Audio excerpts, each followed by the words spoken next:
नमस्कार, I am Shivani Singh. So friends, कैसे हैं आप सभी? मस्त होंगे होना यहाँ पे। और डियर फ्रेंड, जैसा आपको बताया कि हम कंटिन्यू प्रिपरेशन कर रहे हैं स्पेशल सीटेट। जी हाँ, सीटेट दिसंबर जो यहाँ पे 2025 के एग्जाम से वो आपका होगा। बिल्कुल आप टेंशन ना लें। और फ्रेंड्स, यहाँ पे हमने सीडीपी की जो तैयारी है वो स्टार्ट कर दी। अभी मैं आपको सीडीपी के प्रीवियस ईयर क्वेश्चन पेपर कराऊंगी, ठीक है ना। बस थोड़ा सा टाइम यहाँ पे, जैसे ही नोटिफिकेशन आएगा ना जिस दिन, मैं सारी चीज़ें यहाँ पे आपको जो इसकी थ्योरी वगैरह भी है वो भी बाकी मैं कराऊंगी भी, ठीक है ना। आप बिल्कुल भी टेंशन ना लेना।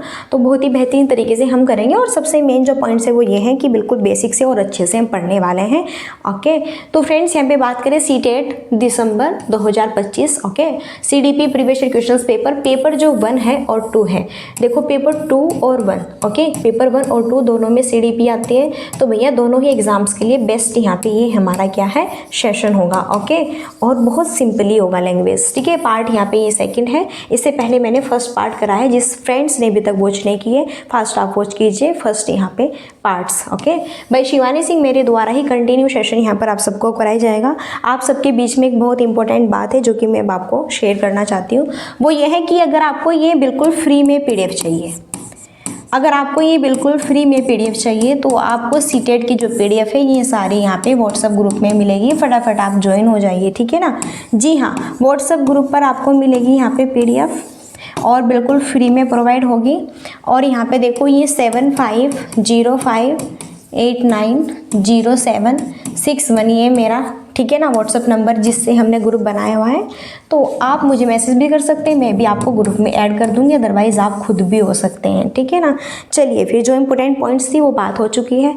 अभी सीधा हम बढ़ते हैं अपनी क्लासेस की तरफ, जो कि हमारे लिए बहुत इंपॉर्टेंट है। चलिए,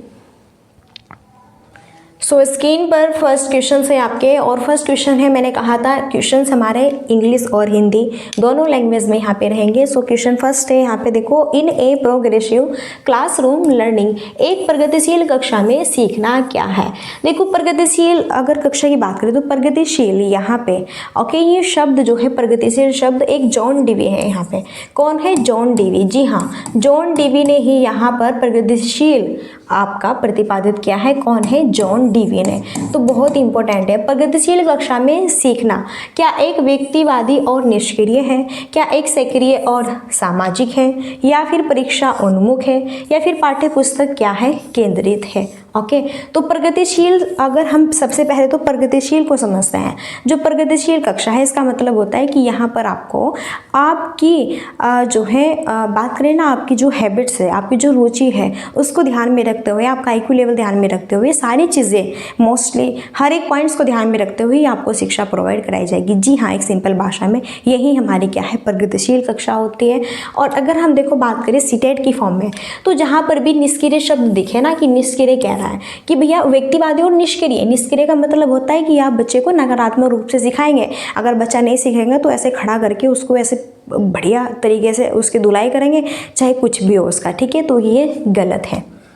या फिर ये सिर्फ और सिर्फ परीक्षा उन्मुख है। कह रहे हैं कि प्रगतिशील कक्षा सिर्फ और सिर्फ परीक्षा उन्मुख है। परीक्षा उन्मुख का मतलब ये होता है कि ओनली तो बस हमें भैया आपका यहाँ पे फर्स्ट क्लास में एडमिशन हुआ है और हमें तुम्हें बस सिर्फ और सिर्फ तुम्हारी परीक्षा लेनी है और वो भी हम ही करा देंगे, और क्या बस पास होना है, चलो ठीक है। अब तुम कुछ सीख रहे हो नहीं सीख रहे हो हमें कोई मतलब नहीं है। तो ऐसा तो भैया बिल्कुल भी नहीं करना है। या फिर पाठ्य पुस्तक केंद्रित होनी चाहिए। नो, पाठ्य पुस्तक केंद्रित नहीं, बल्कि क्या, बाल केंद्रित शिक्षा होनी चाहिए। बालकों को ध्यान में रखते हुए आज की शिक्षा प्रोवाइड कराई जाती है, आपकी समावेशी शिक्षा है, ठीक है ना। तो ये भी पॉइंट्स हमारा गलत हुआ। पाठ्य पुस्तक अगर कहीं पर भी आती है तो सीटेट का ही निगेटिव टैग वर्ड से, सीटेट का निगेटिव टैग वर्ड से परीक्षा उन्मुख, सीटेट का निगेटिव टैग्स है यहाँ पे निष्क्रिय। तो यहाँ पे पॉजिटिव टैग वर्ड से आपका ऑप्शन बी। तो एक प्रगतिशील कक्षा में सीखना, एक सक्रिय, एक active and social in character, एक सक्रिय और क्या है, सामाजिक है। एक सक्रिय और क्या है, सामाजिक। जैसे मैंने आपको कहा कक्षा में 30, 35, 40, 45 बहुत सारे बच्चे होते हैं। सभी बच्चों की व्यक्तिगत भिन्नताओं को ध्यान में रखते हैं कि किस बच्चे को किस IQ लेवल के थ्रू यहाँ पे पढ़ाना है, समझाना है, और किस लेवल से जो है पढ़ाना है, खेल गतिविधि से पढ़ाना है, कहानी से पढ़ाना है, स्टोरीज वगैरह से पढ़ाना है, तो किस माध्यम से पढ़ाएंगे, ठीक है ना। तो यही होती है प्रगतिशील शिक्षा, जिसमें बच्चे एक्टिव होगा और यह एक सोशल प्रक्रिया है। आई होप समझ आया होगा और सारे ऑप्शंस भी आपके क्लियर हो गए होंगे। ओके, डाउट्स नहीं होना चाहिए आपको, ठीक है। आगे बढ़ते हैं और स्क्रीन पर सेकंड क्वेश्चन है, और जो सेकंड क्वेश्चन स्क्रीन पर दिख रहा है ना, क्या बात है भैया, ये अभिकथन और कारण वाले क्वेश्चन आ ही जाते हैं। तो अभिकथन और तर्क वाला ही क्वेश्चन से बेहतरीन क्वेश्चन है। सबसे पहले तो अभिकथन पढ़ते हैं। शिक्षकों को बच्चों के मूल्यांकन के लिए मानकीकृत पाठ्यक्रम और प्रक्रियाओं का पालन करना चाहिए। तर्क है समावेशी शिक्षा का उद्देश्य मतभेदों को खारिज कर सभी को समान बनाने की दिशा में काम करना है। ओके, तो यहाँ पे बताना है कि सबसे बेस्ट जो है क्या आंसर होगा हमारा, अभिकथन सही है या फिर तर्क सही है। और मैंने आपको एक ट्रिक बताई हुई है कि अगर हमारा अभिकथन ही हमें रॉन्ग लग रहा है तो फिर तो भैया हमें आंख बंद करके ऑप्शन डी पे लगा देना है टिक। ओके चलिए, क्योंकि अगर अभिकथन गलत होगा ना 100% श्योर है कि तर्क भी उसके साथ गलत ही होगा। ओके, ये सीडीपी का फॉर्मूला है, सिर्फ और सिर्फ ये सीडीपी का फॉर्मूला है, और किसी सब्जेक्ट्स में ये फॉर्मूला यूज नहीं करना, ठीक है। अभिकथन देखते हैं, शिक्षकों को बच्चों के मूल्यांकन के लिए मानकीकृत पाठ्यक्रम और प्रक्रियाओं का पालन करना चाहिए। तो मानकीकृत की बात करें ना, ये भी सीटेट का क्या है, सबसे निगेटिव टैग वर्ड्स है। क्या है, निगेटिव, मानकीकृत, कि बस सिर्फ और सिर्फ आपको यहाँ पे बच्चे क्लास में आए हैं और यहाँ पे उन्हें शिक्षण आप जो करा रहे हैं सिर्फ और सिर्फ पाठ्य पुस्तक केंद्रित होकर करा रहे हैं। आप ये नहीं देख रहे बच्चा सीख रहा है नहीं सीख रहा है, बच्चा रुचि ले रहा है नहीं ले रहा है, भाड़ में जाए बच्चा, हमें कोई मतलब नहीं, बच्चा जाए भाड़ में, मुझे कोई मतलब नहीं, मुझे तो हिंदी पढ़ानी और हिंदी का पाठ्यक्रम पूरा कराना है। अब बच्चा हिंदी सीखे या ना सीखे, हिंदी क्या है, हिंदी लिखना सीखे, हिंदी का मतलब सीखे नहीं सीखे, मुझे कोई मतलब नहीं। तो ये चीज़ गलत है, ठीक है। तर्क की बात कर ले, वैसे मैंने कहा है अगर हमारा विकथन गलत है तो तर्क भी गलत ही होगा। और ये क्या कह रहा है कि समावेशी शिक्षा का मतलब ये होता है सभी बच्चों को समान रूप से शिक्षा प्रोवाइड कराना, वो अमीर गरीब या फिर यहाँ पे बात करें मंद बुद्धि, प्रतिभाशाली बुद्धि, सामान्य बुद्धि, या फिर विकलांग है, दृष्टि बाधित है, श्रवण बाधित है, या फिर पैर से विकलांग है, तो किसी भी तरह से है, सबको ना समावेशी शिक्षा प्रोवाइड कराने का अधिकार है प्रेजेंट टाइम में। तो कह रहे हैं कि इसको खारिज करो, समावेशी शिक्षा को हटाओ और सभी बच्चों को समान बनाने की कोशिश करो। क्या सभी बच्चों को आप समान बना पाएंगे? बिल्कुल नहीं, पॉसिबल ही नहीं है। चाहे पूरा ब्रह्मांड लग जाए कि सभी बच्चे इक्वल हो जाए, समान हो जाए, उनकी सोच समान हो जाए, उनके विचार समान हो जाए, बिल्कुल कभी भी ऐसा आप नहीं कर सकते। तो ये भी क्या है, रॉन्ग है, इसलिए डी ऑप्शन यहाँ पे राइट होगा, ठीक है। देखो समझाना भी एक क्या है, बहुत ही इम्पोर्टेंट जो है कहते हैं ना पॉसिबिलिटी है। ओके, तो इसलिए सबसे मेन पॉइंट्स ये हैं कि समझो ध्यान से अच्छे से। नेक्स्ट है, जब विशिष्ट आवश्यकता वाले बच्चे एक समावेशी कक्षा में प्रवेश लेते हैं तो निम्न में से कौन सा कथन सही है? जब विशिष्ट आवश्यकता वाले बच्चे एक समावेशी कक्षा में प्रवेश लेते हैं तो निम्न में से कौन सा कथन सही है? नीचे कथन दिए हुए हैं।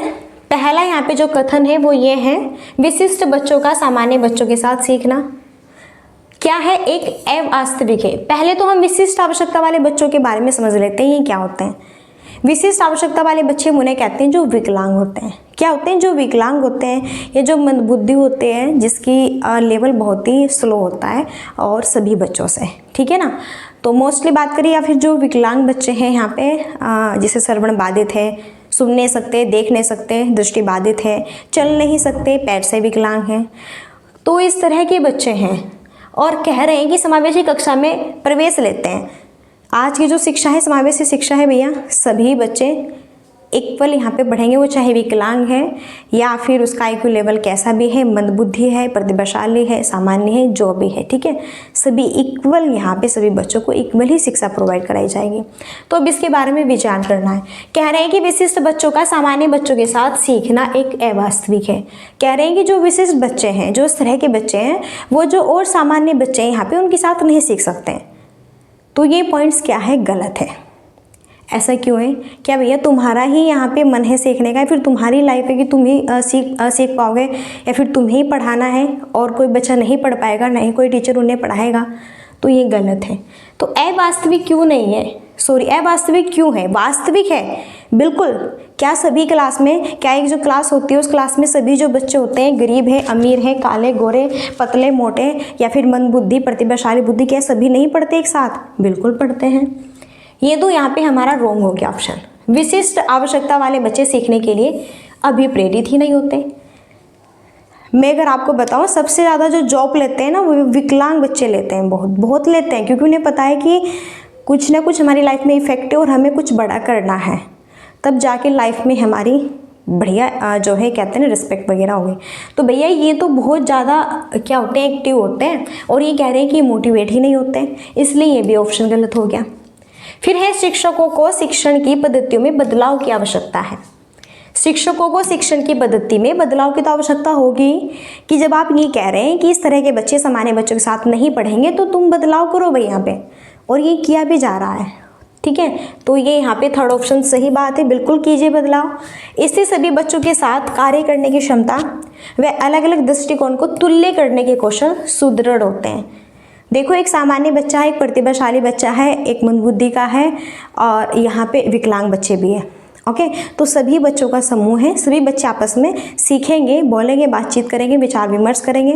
ओके, तो बहुत ही बेस्ट होगा और कार्य करने में भी रुचि लेंगे।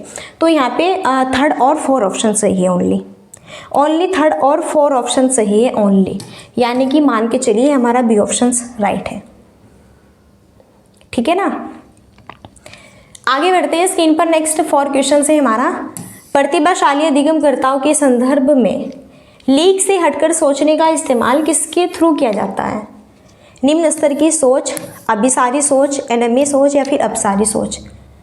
देखो, जो प्रतिभाशाली बच्चे होते हैं वो सामान्य बच्चों से हटके कुछ अलग ही सोचते हैं, या फिर जिसके जो माइंड है, जिसके माइंड में हर समय कुछ ना कुछ तर्क वितर्क चलता ही रहता है कि अब ये नहीं ये करो, अब ऐसा नहीं ऐसा करो, और कि अब ये नहीं आप इस तरह पढ़ाओ। दूसरों को भी एडवाइस देते रहते हैं, टीचर्स लोगों को भी, कि नहीं सर ऐसे नहीं ऐसे पढ़ाओ, मैम ऐसे नहीं थोड़ा ऐसे पढ़ाइए, मैम प्लीज़ ये कराइए, मैम वो कराइए, ऐसे। ओके, प्रतिभाशाली जो बच्चे होते हैं उन्हें ज़्यादा ही एक्टिविटीज़ होती हैं उनमें। तो एक यहाँ पे हमारी होती है क्या, देखो बात करेंगे यहाँ पे, एक होती है भैया यहाँ पे अपसारी सोच और एक होती है अभिसारी सोच। अगर हम अभिसारी सोच की बात करें, अभिसारी सोच हम उसे कहते हैं, यहाँ से बिल्कुल क्वेश्चन बनते हैं सीटेट में। अभिसारी सोच की बात करें तो ये सिर्फ और सिर्फ एक ही लेवल तक सोच सकता है। अभिसारी सोच का मतलब होता है कि सिर्फ और सिर्फ हम एक ही लेवल तक सोच पा रहे हैं और तरीके से हम नहीं सोच पाते, वो अभिसारी यहाँ पे सोच होता है। जैसे फॉर एग्जांपल मैंने पूछा कि बताना है भारत की प्रेजेंट टाइम में प्रेसिडेंट कौन है, राष्ट्रपति कौन है, तो आपका एक ही तो आंसर होगा क्या, द्रौपदी मुर्मू। अरे भैया, आपका एक ही तो आंसर होगा द्रौपदी मुर्मू, या फिर क्या आप इसके अलग अलग आंसर दे सकते हो? तो ये जो अभिसारी सोच है ये सिर्फ आपका ट्रू या फिर फॉल्स पर डिपेंड होता है। जैसे कि कहते हैं ना, जो बहुविकल्पीय आंसर होते हैं, बहुविकल्पीय टाइप्स के, ठीक है, कि उसका एक ही आंसर होगा।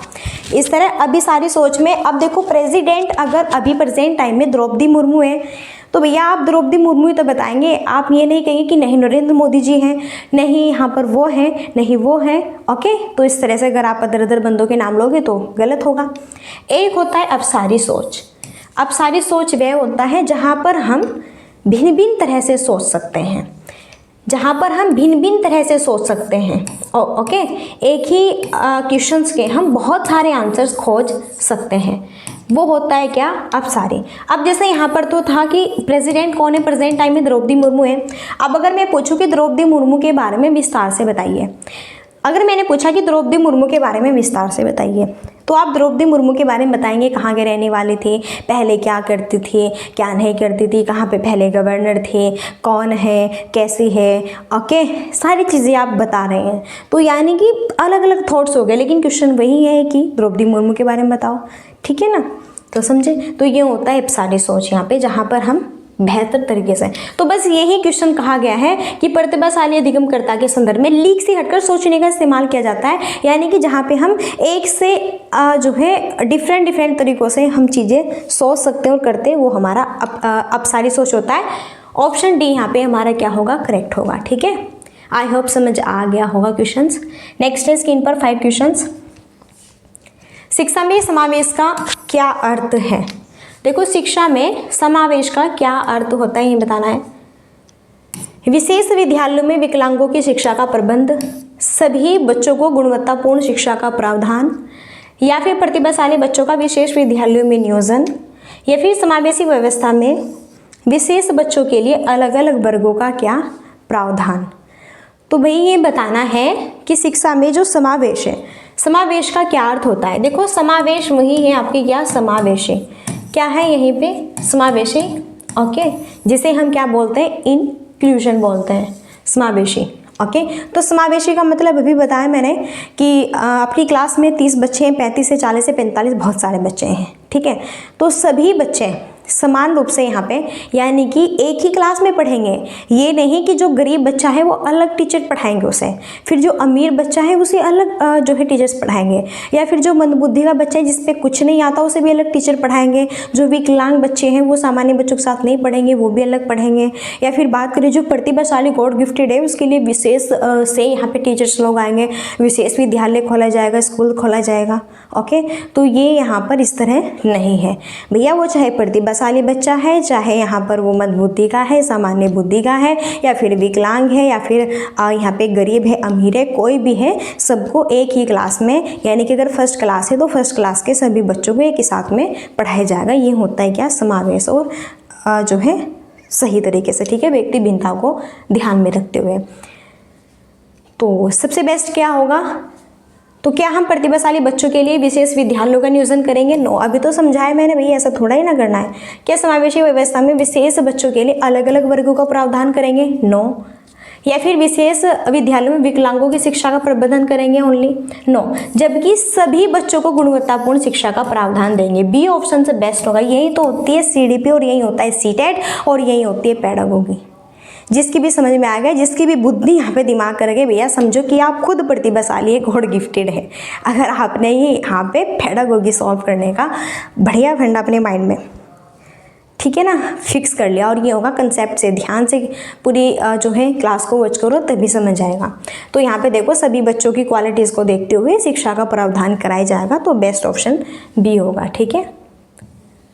चलिए आगे है स्क्रीन पर, नेक्स्ट है पठन वैकल्य मुख्यतः किसमें चुनौतियों से संबंधित है। देखो पठन वैकल्य, पठन जो विकार होता है, क्या होता है, पठन विकार होता है। और विकार कोई बीमारी नहीं है, विकार कोई बीमारी नहीं है, ठीक है, कि ये कोई बीमारी है, नो, ये किसी में भी हो सकते हैं। मानो यहाँ पे कुछ ऐसा हॉट सा वर्ड्स लिखा हुआ है और मुझे ही नहीं पढ़ा जा रहा और मैंने वो गलत बोल दिया, यानी गलत मैं पढ़ रही हूँ, तो समझो मेरे अंदर भी डिसलेक्सिया हो गया। और पठन विकार को भैया, पठन वैकल्य को हम डिसलेक्सिया भी कहते हैं, डिसलेक्सिया। और ये तो यहाँ पे शब्द बहुत फेमस है सीटेट का, डिसलेक्सियस की बात करें, ओके, पढ़ने से संबंधित है। तो पठन वैकल्य या फिर डिसलेक्सिया का मतलब ये होता है कि कुछ भी लिखा हुआ है, मानो हम न्यूज़पेपर पढ़ रहे हैं, बुक्स पढ़ रहे हैं, या फिर श्याम पट पर जो लिखा है उसे पढ़ रहे हैं, या फिर टीचर्स हमें पढ़ाने कह रहे हैं कि पढ़ो चलो किताब, बुक्स कह रहे हैं कि चलो हिंदी का लेसन पढ़ो, और लिखा हुआ कुछ और है भैया, बोल कुछ हो रहे हैं। मानो कि लिखा हुआ तो है वोज, और वाज को आप क्या पढ़ रहे हैं, सा पढ़ रहे हैं, लिखा हुआ है सा, और सा को आप क्या पढ़ रहे हैं, वाज पढ़ रहे हैं। सो बस ये मिस्टेक है कि जो लिखा हुआ है उसे नहीं पढ़ रहे हैं, उल्टा ही पढ़ना है हमें। तो ये क्या है, पठन वैकल्य, यानी कि पढ़ने से संबंधित है। ओके चलिए आगे नेक्स्ट स्क्रीन पर इंपॉर्टेंट क्वेश्चन है, निम्नलिखित में से कौन समावेशी कक्षाओं की विशेषता नहीं है? जो नहीं है वो बताना है। पहले तो जो सीटेट का यहाँ पे फंडा होता है ये है कि पहले लास्ट तक क्वेश्चंस को अच्छे से रीड करो, पढ़ो, क्वेश्चन में क्या पूछा है क्या नहीं पूछा है, पता चले कि भैया आप कुछ और पढ़ रहे हैं और क्वेश्चन कुछ और ही कह रहा है, या फिर आपने बिल्कुल आगे आगे से पढ़ लिया कि अच्छा पॉजिटिव पूछा है, लेकिन बाद में देखा नहीं कि नहीं बताना था, ठीक है। तो क्या विशेषता, समावेशी कक्षाओं की क्या विशेषता नहीं है? और मैंने समावेशी तो मैंने अच्छे से आपको समझा ही दिया है। तो चलिए फटाफट देखते हैं। क्या सकारात्मक अधिगम, सीखने के लिए सार्वभौमिक डिज़ाइन है, उपयुक्त समायोजन है, या फिर मानकीकृत निर्देश है? और मैंने आपको भी बताया है कि अगर हम मानकीकृत की बात करते हैं, निर्देश यानी कि बस बच्चों को निर्देश देना, और अगर बच्चे नहीं पढ़ रहे हैं तो बस उठाओ यहाँ पे स्टिक और बस पीटना स्टार्ट करो बच्चों को, ठीक है, इस तरह से। तो ये रॉन्ग है, इस तरह बिल्कुल भी नहीं करना है। ओके, बच्चों की पिटाई नहीं करनी है भैया, ओके, बच्चों की क्या पिटाई नहीं करनी है। तो मानकीकृत निर्देश ये यहाँ पे समावेशी कक्षाओं की विशेषता नहीं है। जी हाँ, बिल्कुल सकारात्मक अधिगम, एक दूसरे के साथ में जब हम पढ़ेंगे बोलेंगे कि हाँ भैया चलो थोड़ा आप बता दो, थोड़ा आप बता दो, इस तरह हो जाएगा। और क्या, सीखने के लिए सार्वभौमिक डिज़ाइन, अलग अलग एक्टिविटीज़ करना, सारी चीज़ें सही है, लेकिन option D wrong. Okay next है माध्यमिक स्कूलों में शिक्षकों को क्या करना चाहिए भाई। जो माध्यमिक स्कूल होते हैं, माध्यमिक स्कूलों में शिक्षकों को क्या करना चाहिए। एक रूपी व कठोर पाठ्यचर्या का पालन करना चाहिए, मानकीकृत आकलन का पालन करना चाहिए, प्रश्न पूछने को हतोत्साहित करना चाहिए, सीखना कि कैसे सीखते हैं इसको प्रोत्साहित करना चाहिए। बहुत इंपॉर्टेंट क्वेश्चन है, बेहतरीन एकदम मस्त क्वेश्चन है एकदम, ठीक है ना। तो देखो अगर हम इस क्वेश्चन की बात करते हैं, यहाँ पे क्वेश्चन क्या कहता है। क्वेश्चन कहता है कि पहले तो माध्यमिक स्कूलों में शिक्षकों को किस तरह सिखाना चाहिए ये बताना है। माध्यमिक स्कूलों में शिक्षकों को कैसे सिखाना चाहिए ये बताना है, ठीक है ना। क्या एक रूपी और कठोर, क्या बताओ, क्या यहाँ पे जितने भी बच्चे 30, 40, 45, क्या आप सभी को एक समान रूप से पढ़ा पाएंगे कि भैया जैसे राम सीख रहा है ऐसे श्याम सीखेगा, सीता, गीता, मीता, इस तरह सारे बच्चे इस तरह सीखेंगे एक समान रूप में। नो, क्या एक रूपी और वो भी कठोर पाठ्यचर्या होकर पालन की। देखो ठीक है, नहीं पढ़ोगे तो फटाफट, ठीक है ना। तो ये गलत हुआ बिल्कुल। मानकीकृत आ गया है तो वैसे भी रॉन्ग हो गया। मैंने कहा है सीटेट का बहुत निगेटिव है।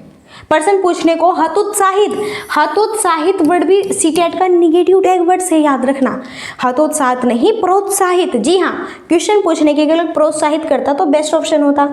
सो सही होगा क्या, सीखना कि कैसे सीखते हैं को प्रोत्साहित करना। जी हाँ, ऑप्शन डी यहाँ पे क्या होगा, राइट होगा। मानकीकृत क्या है यहाँ पे, और एक रूपी और कठोर पाठ्यचर्या अपनाना सीटेट का निगेटिव टैग वर्ड्स है, और हतोत्साहित भी निगेटिव टैग वर्ड्स है। बल्कि सीखना कि कैसे सीखते हैं, कैसे सिखाएं, किस तरह सिखाएं, कैसे बच्चों में रुचि जो है जागृत करें कि इस तरह नहीं इस तरह सीखना है। तो ये सबसे बेस्ट ऑप्शन है, ठीक है ना। जब पॉजिटिव क्वेश्चन है तो पॉजिटिव आंसर ढूंढना है, निगेटिव क्वेश्चन होता है तो निगेटिव आंसर चूज करना है। बस सीटेट में ना पेडागोगी सॉल्व करते वक्त आपको, आप कहते हैं ना सीटेट बहुत हार्ड है, बहुत इजी है। बात करूँ ना 90 यहाँ पे जो क्वेश्चन आते हैं ऑल सभी सब्जेक्ट के 90 क्वेश्चन आपके पेडागोगी बेस आते हैं। और अगर आपने पेडागोगी को अच्छे से सॉल्व करना स्टार्ट कर दिया ना तो 90 नंबर तो आपके फ्री है हाथ में, बिल्कुल फ्री है हाथ में, लेकिन आपको सॉल्व करना आना चाहिए, ठीक है ना। क्वेश्चन 9 है अधिगम के सामाजिक सांस्कृतिक जो सिद्धांत है जानकारी के स्मरण पर जोर देते हैं, या फिर प्रमुख रूप से शिक्षक की निर्देशक की भूमिका पर जोर देते हैं, या फिर सीखने में सामाजिक संदर्भ की भूमिका को अहम मानते हैं, या फिर पुनर्बलन में सजा के इस्तेमाल को प्रतिपादित करते हैं। तो अधिगम के सामाजिक सांस्कृतिक, देखो सीखना, अधिगम का मतलब क्या होता है, सीखना। जब आप अपने समाज, संस्कृति, कल्चर्स में सीखते हैं तो देखो आप समाज में, यानी कि आप 2-4 बंदों के बीच में बैठे हैं तो सबकी अलग अलग थॉट्स होते हैं, विचार होते हैं, सोच जो है क्षमताएं, बात करने का तरीका, हर चीज़। तो वो क्या कहते हैं, आप क्या कहते हैं, ओके, और इसका पूर्ण रिजल्ट क्या निकलता है। तो यही क्या है, एक सामाजिक जो है कहते हैं ना कि भाई आप सामाजिक अधिगम कर रहे हैं, सीख रहे हैं।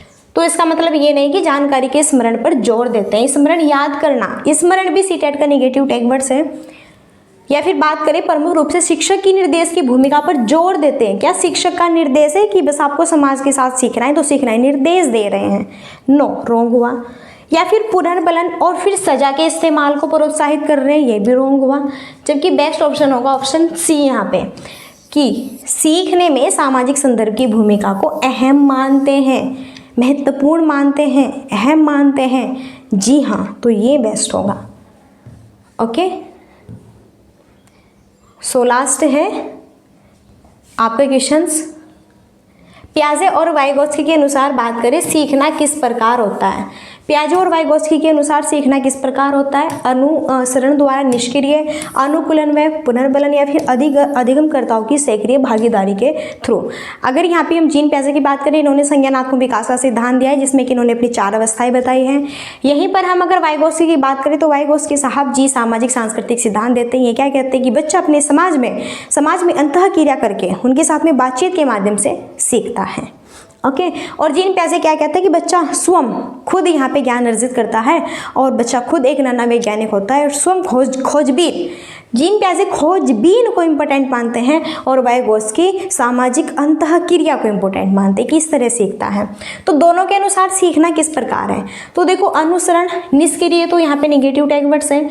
पुनर्बलन की बात नहीं करते, दोनों निगेटिव है। हाँ, अधिगमकर्ताओं की एक सक्रिय भागीदारी के थ्रू कह रहे हैं कि जब बच्चे एक्टिव होंगे खुद सीखेंगे। अगर बच्चे एक्टिव ही नहीं है तो बिल्कुल नहीं सीख सकता, आप कितने भी यहाँ पे जंतर मंतर लगा लीजिए। तो ये इम्पोर्टेंट पॉइंट्स हैं और बेहतरीन भी है। तो जब बच्चे सक्रिय होते हैं, एक्टिव होते हैं, रुचि लेते हैं, तब वो बहुत अच्छे से सीखते हैं। ठीक है, तो ऑप्शन डी यहाँ पे हमारा राइट होगा। आई होप चीज़ें समझ आई हुई होगी। सो डियर फ्रेंड्स, अब यहाँ पे thank you. I hope class अच्छी लगी होगी, मस्त यहाँ पे। और अगर क्लास अच्छी लगी है तो लाइक और शेयर एंड सब्सक्राइब कर सकते हैं सेशन को, बाकी आपके ऊपर डिपेंड है करना है नहीं करना है। ठीक है, सो चलिए फिर अब यहीं पर हम अपनी वाणी को देते हैं विराम और मिलते हैं नेक्स्ट सेशन में। और तब तक के लिए so thanks for watching, keep studying, bye bye, take care, Jai Hind, जय भारत, नमस्कार।